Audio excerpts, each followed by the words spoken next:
Okay, another day. Here we go. Question 54. A 3rd and 3 from the A14. From the A7, A12 throws a legal forward pass, which is caught by A89 at the A16 and is immediately tackled. As A12 was throwing the ball, B47 grabbed and released A12's face mask. So if we go over to 943, and guys, this is the section of the rule book that includes all the personal fouls. So you better know every one of these backwards and forwards. Study this rule 943. See, it goes all the way down to O, A through O. Okay, so 943, I believe it's H. Grasp so it says no player or non-player shall grasp an opponent's face mask, any edge of an opening. So guys, new guys, it doesn't have to be the face mask. It could be the edge of the helmet. It could be the back of the helmet. You could grab the chin strap or even the mouth or tooth protector. And then it further goes on to say twist, turn, or pull the face mask, helmet opening, chin strap, or tooth and mouth protector.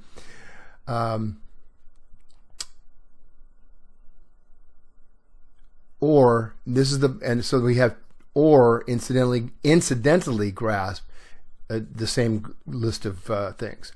Okay, so what we have here, this is the description of a 15-yard personal foul for a face mask and a 5-yard face mask foul. So the incidental grasp is a 5-yarder. And so in the description of this foul, it is an incidental 5-yard foul, and it's not roughing the passer, which it would be if it was a 15-yarder, and roughing the passer includes an automatic first down, so that's the reason that that's significant. And the the foul occurs during a loose ball play. Okay, it's a pass. So the enforcement spot for a loose ball play is the previous spot. Okay, so if, let's see, he threw it from where? A14. So B would be the result if they accepted the penalty. All right, let's move on. All right, question 55. A 1st and 10 at the B15 with 33 seconds in the game and the score A17, B21. Fullback A17 is at the B22 directly behind the center. A17 receives a snap and immediately spikes the ball. The result is, okay, so this is a really convoluted question. Basically, this is a question whether it's legal to spike the ball immediately from the shotgun position. I don't know why he has a fullback receiving the snap, but it doesn't matter. So it used to be that the rule was that the passer, or whoever was receiving the snap, had to be under center and immediately spike the ball. And you'll notice I don't have the rule book up because I don't have the 2020 rule book yet, but here are the 2020 rule changes, and you can see that the last one, the exception to allow a player to conserve time by intentionally throwing the ball forward to the ground immediately after receiving the snap, has been expanded to include any player positioned directly behind the center.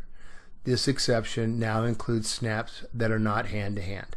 It's a long-winded way of saying that they can now spike the ball from the shotgun position. So it's no longer a 5-yard foul if they do it.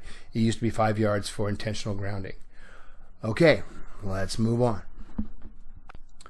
Okay, question 56. Kickoff. Kickball is rolling on the ground and going to die in bounds. And our player, who had inadvertently stepped out of bounds and remained there, reaches in and possesses the ball. So this is not illegal participation. He didn't come back in. He's not preventing, you know, another player from getting the ball. This is simply the ball going out of bounds. Okay, that's the way it's interpreted. If a player out of bounds touches the ball, it's ruled that the ball is out of bounds at that spot. So normally, back, you know, a few years ago, either you take the ball at the spot where it went out of bounds, or you take a 5-yard penalty and re-kick. Well, they tried to, the NFHS is trying to avoid kicking situations, so they added a couple of new rules. And so 619 says a free kick shall not be kicked out of bounds. Okay. R has the following choices: accept a 5-yard penalty from the previous spot, which is the old rule, and have K re-kick. Accept a 5-yard penalty from the succeeding spot. So that's new, fairly new. I think it's been here for 2 years. So that would mean 5 yards from the spot that the ball went out of bounds, right? That's the succeeding spot. Put the ball in play as inbound spot 25 yards from the previous spot. That's always been there. Decline the penalty and put the ball in play at the inbound spot. So those are the 4 that are listed. So the answer is E, all of the above. Okay, question 57. A 1st and 5 at the B30. As B67 is attempting to tackle A29 at the B25, B67's helmet comes completely off, not due to a foul. A29 fumbles the ball at the B26, and the ball rolls away to the B20 where B67 recovers it. Now, B67, remember, is the guy that lost his helmet. So there's a lot here. So the first rule reference is 422K. 422 says the ball becomes dead and the down is ended. And if we go way down here, down to K, when the helmet comes completely off the runner.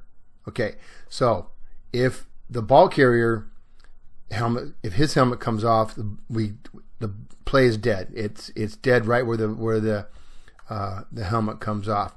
But any other player the play continues, but he is not the player whose helmet came off cannot participate, and the other team cannot block or contact him unless it's like simultaneous with the helmet coming off. Okay, so we have B67 recovering that ball, so he is participating. So this is illegal participation.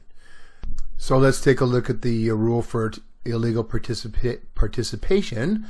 So here it is. It is illegal participation. And if we scroll down, whoops.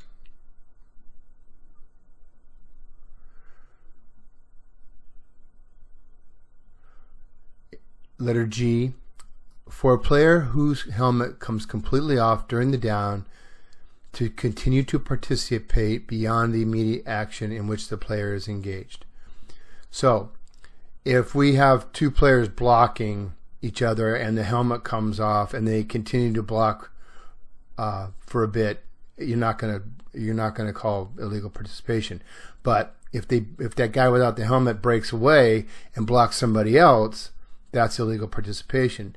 In this case, 67 went over and recovered the fumble. That is definitely participating. So we have an illegal participation foul against B there.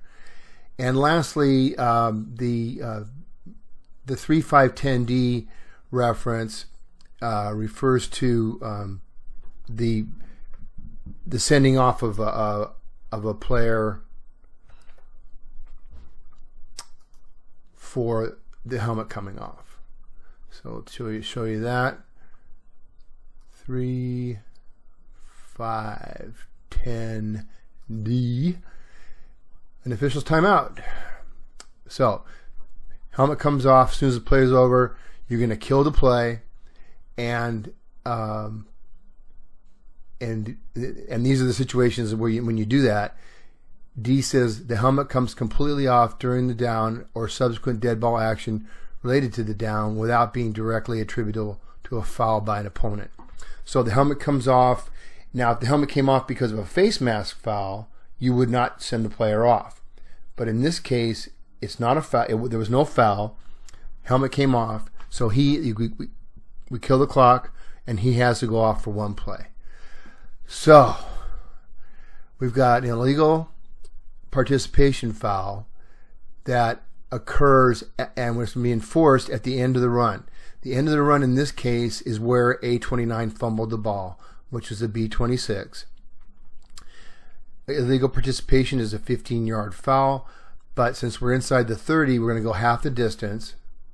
So the ball's going to end up in the B13, and B67 has to be replaced for one down. So the answer is F, B, and D. Whew. That was a long one.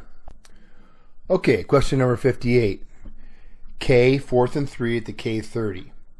K's legal scrimmage kick, it's a punt, is touched by R62 at the K35.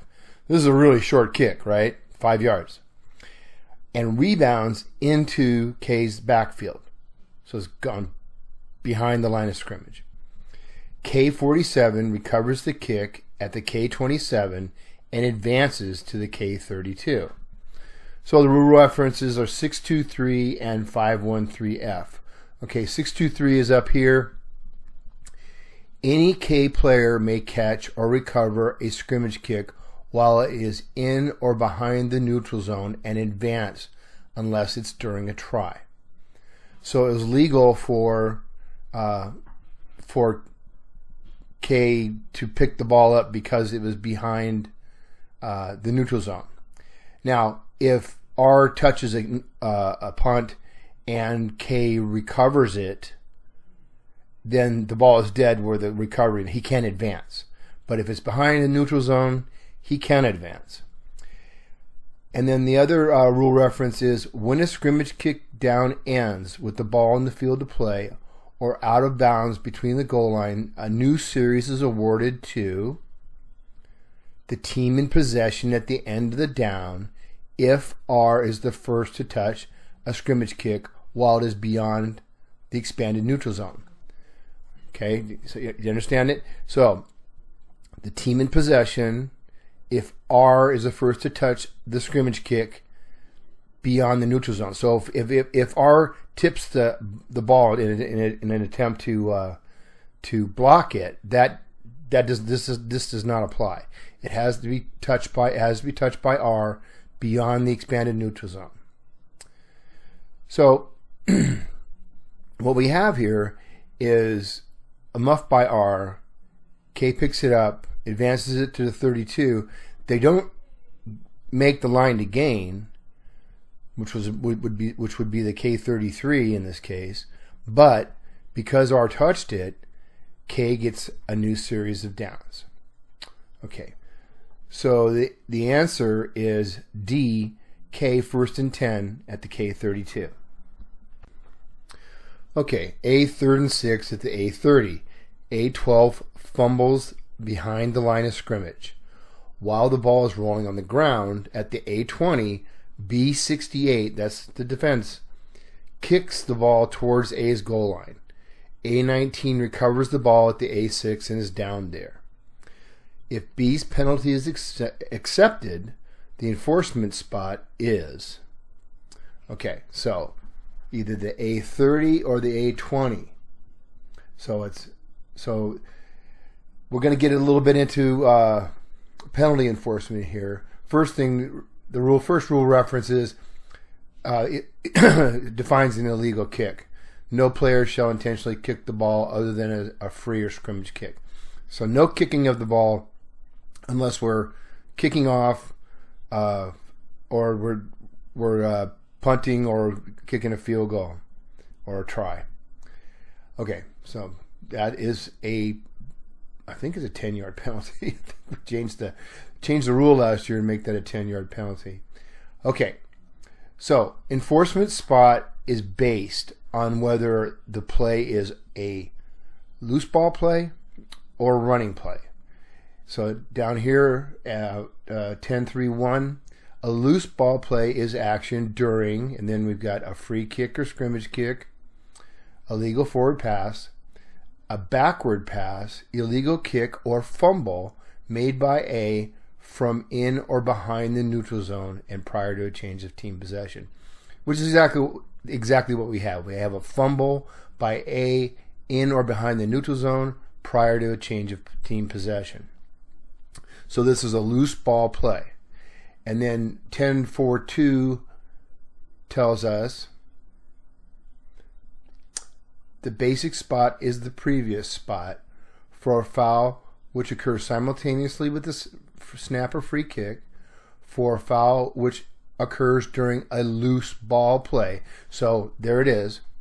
So the basic spot, which is the enforcement spot, is the previous spot. And where did we start here? We started at the A30. So this penalty is going to be enforced from the A30. So the correct answer is A. All right. B12 enters the field to substitute for B15. B15 attempts to leave the field but hasn't gotten across his sideline when A snaps the ball and the flank throws a flag. The play results in a touchdown for A. After the flank reports to the foul to the referee immediately signals the penalty is declined and then signals the touchdown. Is that correct or incorrect? So the rule reference is 8.2.2. It says if an opponent of the scoring team commits a foul other than a sportsmanlike or non-player foul during a down in which a touchdown is scored and there was not a change of possession during the down, A may accept the results of the play, which is the touchdown, and choose enforcement of the penalty either on the try or the subsequent kickoff. So opponents fouling during a score when there's no change of possession, that foul is enforced either on the try or the kickoff. Now so I'll give you an example. This is an example, but we have a pass thrown to the end zone. The defender fouls the receiver. He commits pass interference, but the receiver still makes the catch and scores a touchdown. We are still going to enforce that foul for pass interference either on the try or on the kickoff. So the answer to this question is B, incorrect. And one more thing to note, notice that the flank did not kill the play when we had the illegal substitution foul. This is not like when they come to the line with 12, we kill that immediately. But in this case, we're going to let it go and we're going to enforce it after the play is over. All right, let's move on. Question 61. A, 4th and 15 at the A10. The score is A27, B26 with 24 seconds remaining in the fourth quarter. The clock is running.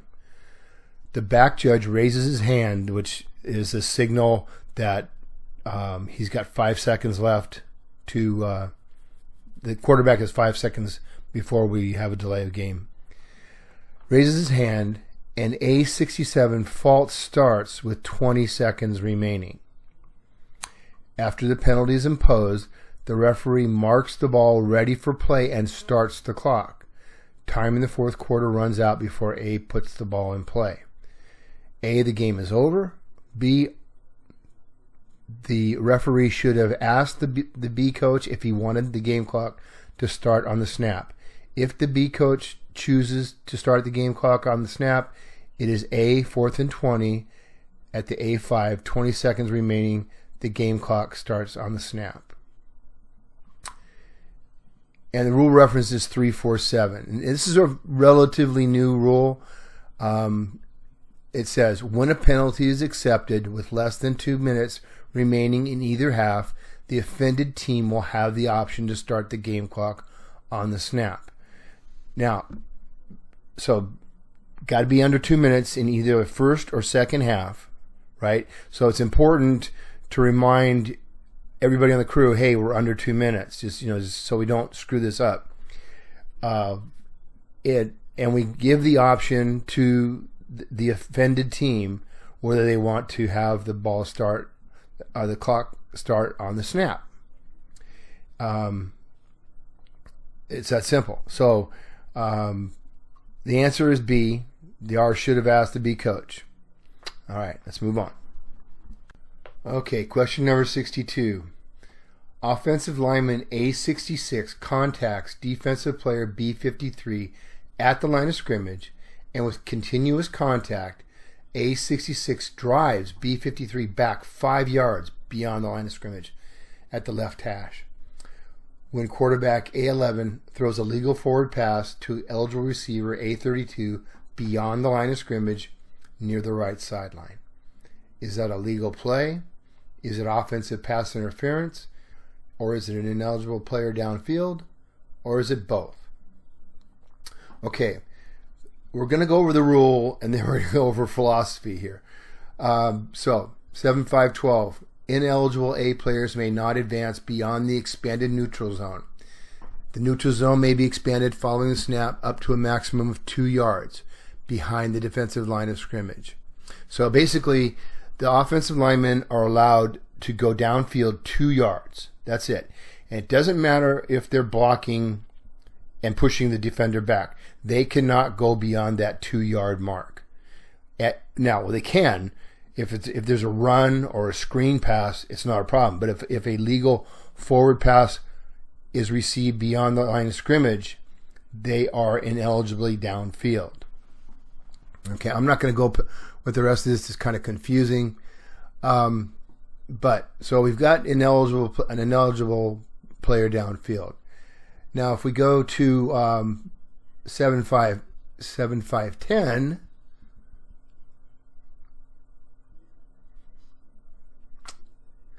is forward pass interference if any player of A or B who is beyond the neutral zone interferes with an eligible opponent's opportunity to move toward, catch, or bat the pass. Okay, so this play this play might fit that criteria. I say might. If we look at where all this happened, the continuous action drives B53 beyond the line of scrimmage at the left hash mark. The quarterback throws to the right sideline. So this is quite far away. Now, technically, this is pass interference, but I'm telling you right now, if you make this call, you're making yourself a shit sandwich, and you're going to have to eat it, because you are going to have to tell that coach that blocking constituted pass interference. So Article 11 says it is not forward pass interference if contact by A immediately made on B lineman and the contact does not continue beyond the neutral zone. So that reinforces the fact that technically this is offensive pass interference. But I'm telling you, philosophically, it's not. And, if you want to call it, you got to live with it. But ineligible player downfield, you can sell that all day, and you're not going to have a problem. So the answer is B and C, but I would coach you to stay with just the ineligible player downfield. All right, let's move on. All right, question number 63. A, 4th and 35 from the A12. Team A is properly lined up for a punt. A56's bad snap goes into A's end zone, where A14 bats the ball backward over the end line. Time for the first quarter expires during the play. Safety by result and by penalty. So we have safety by result, which is the ball going beyond the end line, and by penalty, that bat by the offensive lineman is a foul for illegal batting. Anytime. We'll look at the rule in a minute. So the answers here basically, normally if an accepted foul causes, and at the end of a quarter causes there to be an untimed play, an initial untimed play. Does that apply here? And we will look at that in just a minute. So the first rule I want to look at is 852 B and C. This is the definition of a safety. And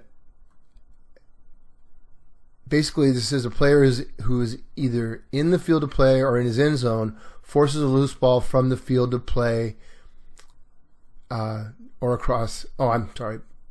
This is Article 2 is a safety when a player who is either in the field of play or in his end zone forces a loose ball from the field of play to or across his goal line.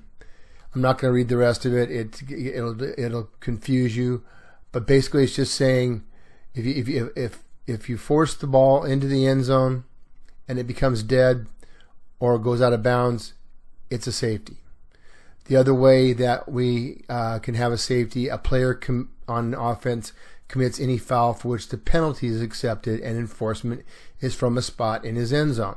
So we have that, right? We have the illegal batting in the end zone. The enforcement spot is that spot because it's behind the basic spot.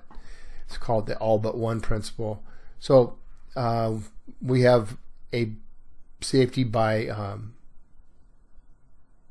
penalty and by result of the play. Okay, so now the question is, does the period become extended? Let's go over here. Get my little tool up here.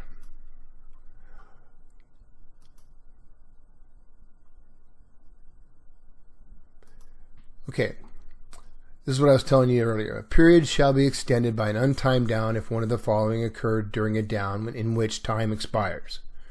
There was a foul by either team and the penalty is accepted, except for those fouls listed in 334B. If we go down to 334B, a period shall not be extended for an untimed down during the last time down of the period.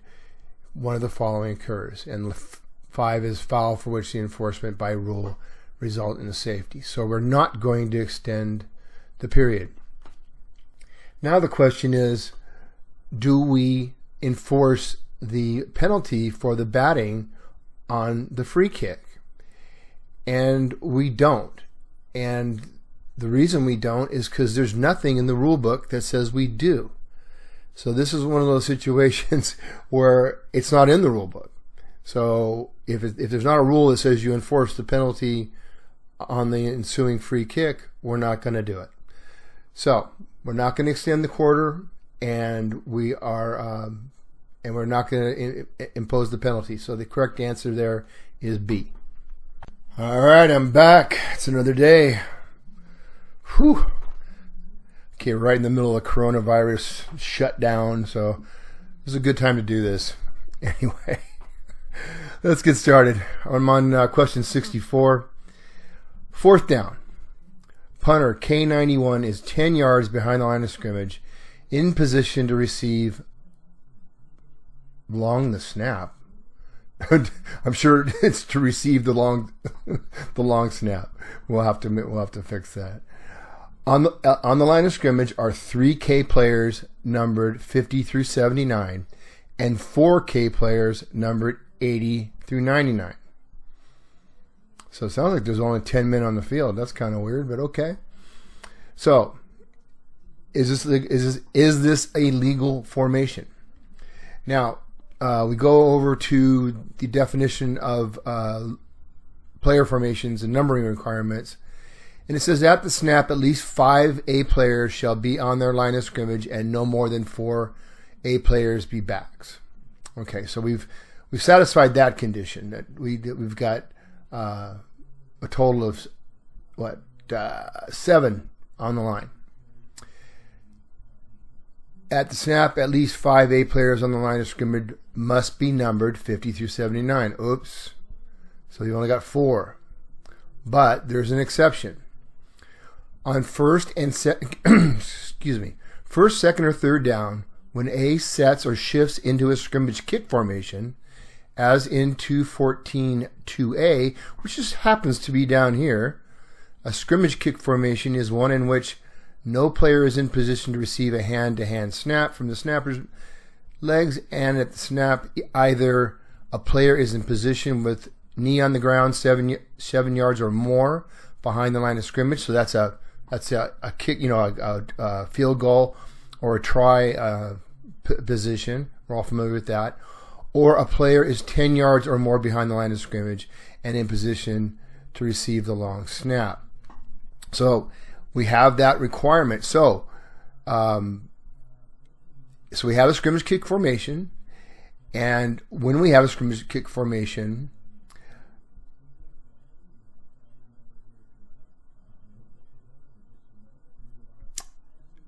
the snapper may be a player numbered 1 to 49 or 80 to 99. If Team A has a snapper in the game under this exception, Team A shall have at least 4 players wearing 50 through 79 on its line of scrimmage. Now this is 4th down. So on 4th down, or during a kick try, when A sets or shifts into a scrimmage kick formation, any A player numbered 1 to 49 or 80 to 99 may take the position of a player numbered 50 to 79. So they don't even have to have 4 players on the line that are 50 to 79. This is in 4th down only. A player in the game under this exception must assume an initial position on his line of scrimmage between the ends and remains an ineligible forward pass receiver during that down unless the pass is touched by B. So basically, you could have players on the line of scrimmage who by number are eligible receivers, but under this circumstance they are ineligible to receive a pass. Okay, so back to the question. This makes this true. Okay, this is a legal formation. All right. I know I went over a lot there, but you really should take the time to read that exception. That the kick formation on 1st, 2nd, and 3rd down does not happen very often, but on 4th down you oftentimes see players coming in that are the wrong numbers, or they're not 50 through 79. All right, let's move on. Okay, question number 65. We've got a try from the B3. K6 kick is good for 1 point. This ties the game at 24 with no time left on the clock in the 4th quarter. R63 is called for roughing the kicker. The rule references here are 10.5.1d and 8.3.5.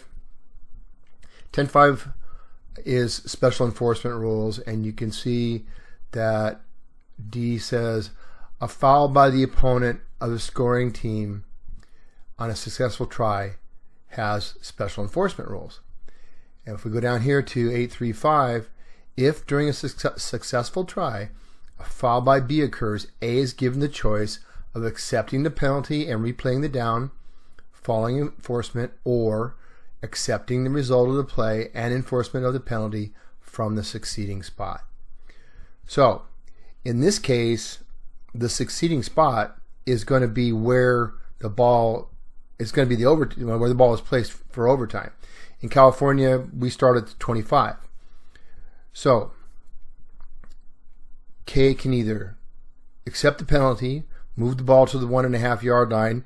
If they do that, they're probably going to go for 2. They wouldn't take a point off the board and then kick it again. That doesn't make any sense. Or they can keep the point and penalize R to start the overtime period.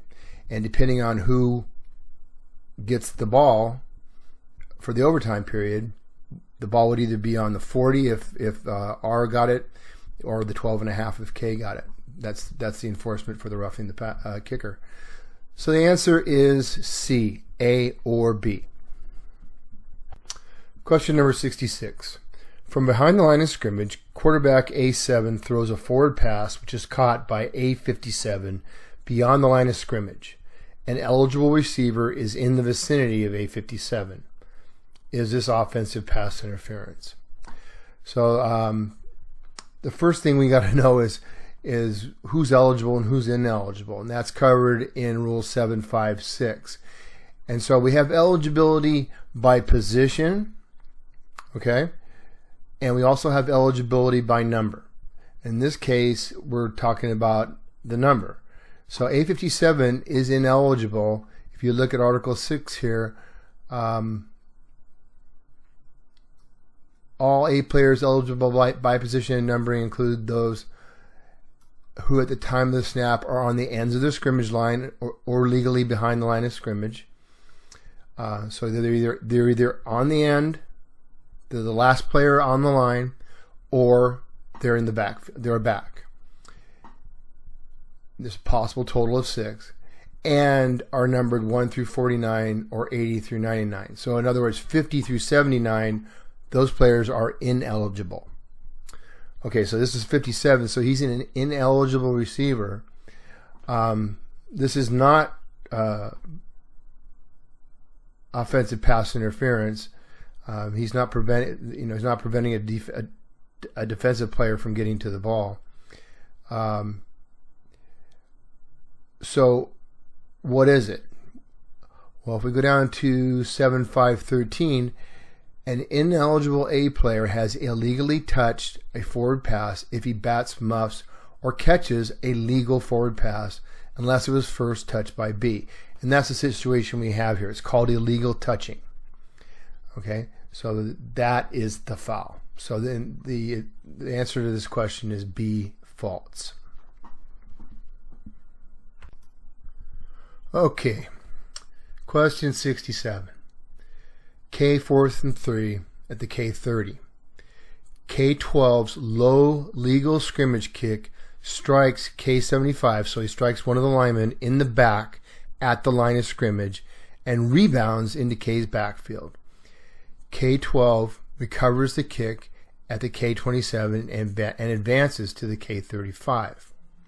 So we've already talked about this, the fact that any K player can recover a scrimmage kick while it is in or behind the neutral zone. The question here is the fact that it struck K75. Normally, if a K player touches a ball, a scrimmage kick, it's first touching, and it's a spot that the receiving team can take the ball. But when we look at the 625, when any K player touches a scrimmage kick beyond the expanded neutral zone to R's goal line before it is touched beyond the neutral zone by R, so it is referred to as first touching. So in this case, K75 is on the line of scrimmage. He's not beyond the expanded neutral zone, so this does not constitute first touching. And since K27 advanced to the K35 and it was only 4th and 3, it would be K's ball, 1st and 10 on the K35. The answer is C. All right, question number 68. A legal scrimmage kick is muffed by R12 and the ball rolls away. As R12 is attempting to recover the kick, K9 pushes R12 on his upper back in an attempt by K9 to recover the kick. Is it a block in the back foul, or is this legal? Well, reference 234, it says an offensive player may also use his hands or arms to push, pull, ward off an opponent when the ball is loose. So it doesn't have to be a muff, it could be a fumble. It's legal to push or pull. Now pulling would be the holding, right? So there's a lot you can do when a ball is loose that you can't do at any other time. So this is an offensive player, and then the next one is a defensive player, and it says the exact same thing. In addition, the defensive player can use those techniques to get to the runner. So, just remember that. God, I'm getting punchy, guys. So the correct answer is B, legal play. All right, question 69. During an attempted pass play, Quarterback A2 is tackled behind the line of scrimmage. During the play, eligible receiver A86 is held beyond the line of scrimmage by B85. The enforcement spot is the dead ball spot, the previous spot, or the spot of the foul. So this goes back to enforcement spots. Remember, we've got two types of plays. We've got a loose ball play. A loose ball play is action during a free kick, scrimmage kick, legal forward pass, a backward pass including the snap, illegal kick, fumble made by a behind the neutral zone. That's important to remember.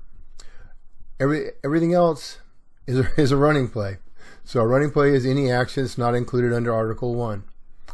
So this is a running play. Even though he intends to pass, it's not a loose ball play because he never actually did pass.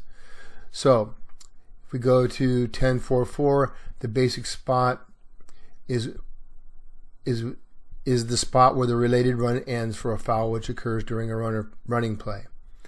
So it is the dead ball spot, A.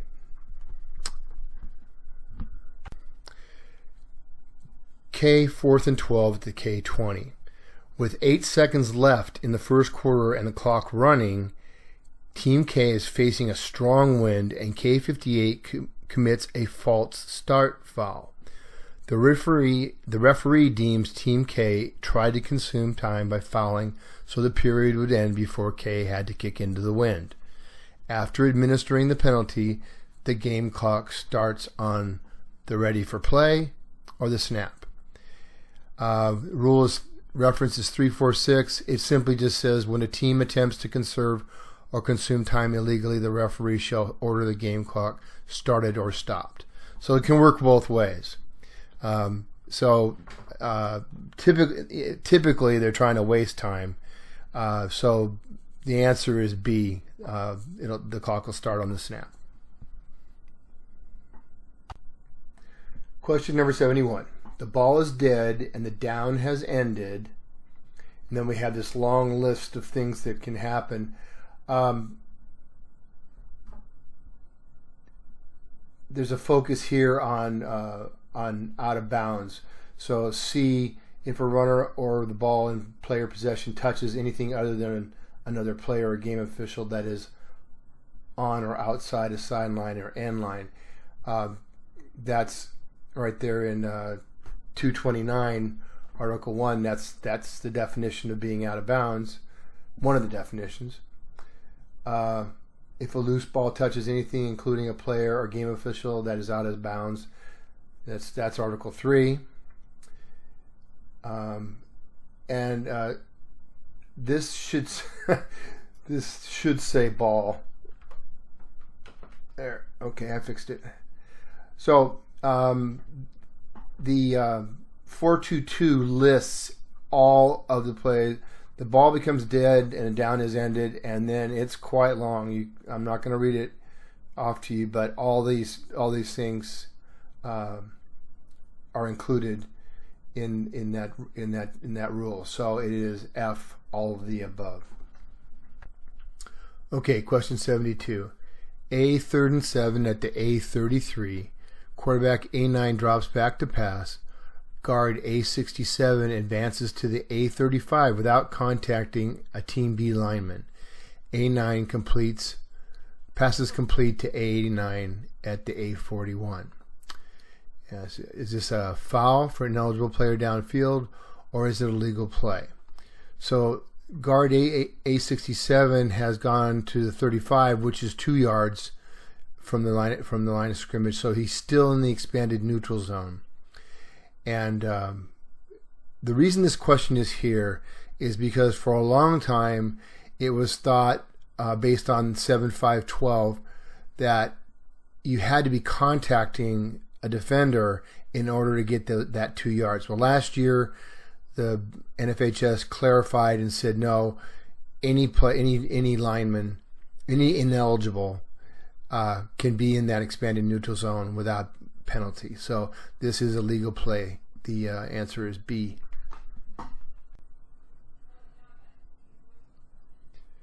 K, 4th and 6. This is question number 73. At the R40, K82 makes a legal scrimmage kick, which is caught by R19 at the R6 and run back to the R36. During the kick, that means while the ball was in the air, R75 held K42 at the R20. Okay, this is a concept called post scrimmage kicks fouls. It has special enforcement. He refers to 216, 2H. These are all the type of fouls that we can have, and H is post scrimmage kick. And it's a foul by R, so the receiving team, when the foul occurs during the scrimmage kick play, other than a try or successful field goal, during a scrimmage play in which the ball crosses the expanded neutral zone, so the ball has to go beyond the neutral zone, before the end of the kick, and K will not be the next but the ball play. In other words, if R were to muff the ball and K ends up recovering it, well then we're not going to have post scrimmage kick enforcement. And where is a PSK foul enforced from? That's in 10.4.3. The basic spot is a spot where the kick ends when R commits a post scrimmage kick foul.